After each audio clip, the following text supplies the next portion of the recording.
मीरा, भाईंदर महानगरपालिकेच्या महासभेत आज जोरदार राजकीय रणकंदन पाहायला मिळाले। विरोधकांना सभागृहात बोलू दिले जात नसल्याचा आरोप करत शिवसेनेच्या नगरसेविका शर्मिला बागजी, वंदना पाटील आणि फ्रीडा डिमेलो यांनी महासभेचा सभात्याग केला। यानंतर नगरसेविकांनी सभागृहाबाहेरच ठिय्या आंदोलन करत सत्ताधारी भाजप आणि प्रशासनाविरोधात नाराजी व्यक्त केली।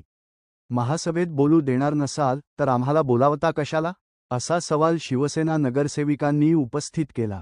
दरम्यान मीरा, भाईंदर महापालिकेत भाजपकडून हिटलरशाहीत सुरू असल्याचा गंभीर आरोप नगरसेविका शर्मिला बागजी यांनी केला आहे।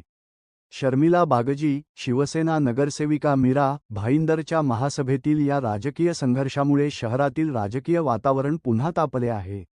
आम्ही महासभेमध्ये घेऊन येत असतो। महिन्याला दीड महिन्याला आपली एक महासभा लागते आणि त्याच्यामध्ये असलेल्या विषयाबद्दल आम्ही चर्चा करत असतो। जर आम्हाला महासभेत बोलू नाही दिलं तर आम्ही कुठे बोलणार? मग त्याच्यावर महापौर मॅडमचं आणि उपमहापौरांचं असं म्हणणं आहे की तुम्ही आयुक्तांकडे जाऊन ते तुमचं जे गाऱ्हाण आहे म्हणा। अरे आयुक्तांकडे जायचं असतं तर महासभेचा अर्थ काय आहे?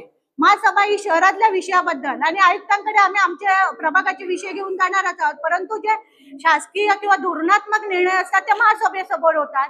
त्याच्यामध्ये जर आम्हाला इन्व्हॉल्व करायचं नसेल किंवा फक्त आम्ही विरोधातले एक किंवा दोन लोक बोलत असतील आणि त्यांना दाबण्याचा प्रयत्न करत असाल तरी आम्ही सहन केलं जाणार नाही, कारण आम्हाला बोलण्याचा अधिकार आहे। कारण हे जे करोडोचे लोक हे ठराव आणत आहेत, गोषवारा एका ठिकाणी, ठराव एका ठिकाणी आणि बाकी नंतर जे होतं ते वेगळ्या ठिकाणी, अशा गोष्टी जर करत असेल तर आम्ही शांत बसणार नाही। ह्याच्यावर आम्ही आपला आवाज वारंवार उचलला जाईल। कारण काँग्रेसमधले आता आमचे सहकारी होते, उत्तनचा जो विषय होता त्याच्याबद्दल माझ्या बरोबर आमचे सहकारी होते, त्यांनी पण प्रश्न उपस्थित करण्यासाठी बोलण्यासाठी उभे राहिले, पण त्यांना पण संधी दिली नाही आणि त्यांचा पण म्हणजे बघायला गेलो तर विरोधातला आवाज दाबण्याचा हा सत्ताधारी पक्ष काम करीत आहे।